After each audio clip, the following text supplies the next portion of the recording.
V Nigeriji se oblasti trudijo odpraviti umore dojenčkov in praznoverje prebivalcev več vasi. Ti namreč verjamejo, da dojenčki dvojčki prinašajo na svet zlo, da bodo slej ko prej ubili svoje starše, škodili skupnosti, če ne drugače pa slabo letino žita.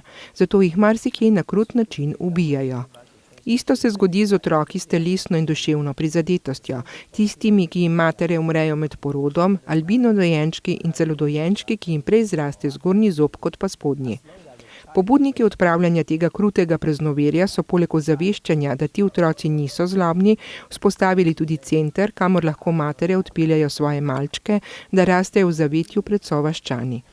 Misijonarja, ki sta ustanovila fundacijo za dediščino teh otrok, sta leta 2005 skrbela za 20 otrok, zdaj jih je z njima že 112.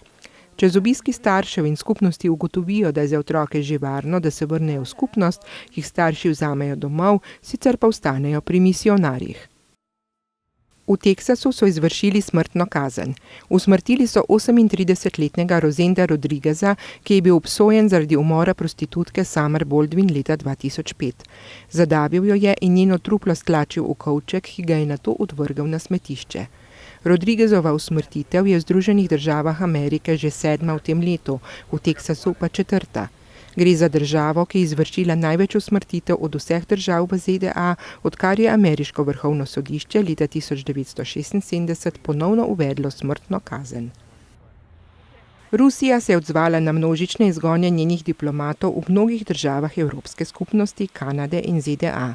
Izgoni so posledica tega, da Velika Britanija trdi, da je zastrupitev nekdanjega ruskega dvojnega agenta Sergeja Skripala in njegove hčerke Julije, ki so jo našli pred nakupovalnim centrom v Salisburyju 4. marca, odgovornost Rusije.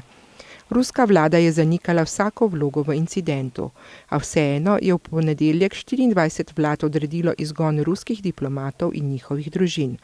Sergej Zaleznja, član ruske državne dume, je dejal, da je to kolektivno ukrepanje brez razloga nepredvidljiva provokacija, ki pa bo povzročila, da bo Rusija enako ovirala vse države, ki so sprejele to odločitev.